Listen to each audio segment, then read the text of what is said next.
আপনারা দেখবেন মরার সময় এমন মানুষ আছে, সন্তান ডাক দেয়, নাতি নাতনি ডাক দিয়ে কত সুন্দর কথা বলে। সুন্দর কথা বলার পরে ওই মানুষগুলো ডাক দিয়ে বলে, নাতি, ছেলে, মেয়ে, আমার বৌমা, আমারে গোসল করে দাও, উজু করে দাও। গোসল করে উজু করে তারপরে ডাক দিয়ে বলে, আমার একটু শোয়া দাও, আমি ঘুমাবো।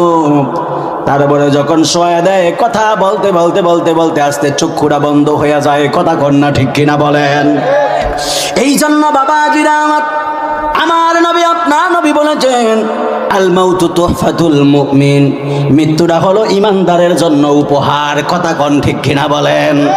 এই জন্য মুমিন বান্দাদের সামনে যখন মৃত্যু যখন চলে আসে, মুমিন বান্দারা মরণের ভয় করে না, এরা মরার জন্য সদা সর্বদা প্রস্তুত থাকে, কারণ এরা জীবনে কোনোদিনও মৃত্যুকে পরোয়া করে না। কথা কন না ঠিক কিনা বলেন? এই জন্য যুবক ভাইরা, মুরব্বী বাবারা, ও পর্দার আলের মা বোনেরা, জীবন একবার এই দুনিয়াতে এসেছেন, এই জীবনটাকে কাজের মতো কাজে লাগায়া কবরের মধ্যে যান। যুবক, কিভাবে তোমারে বলবো, মোটর সাইকেল নিয়ে আমার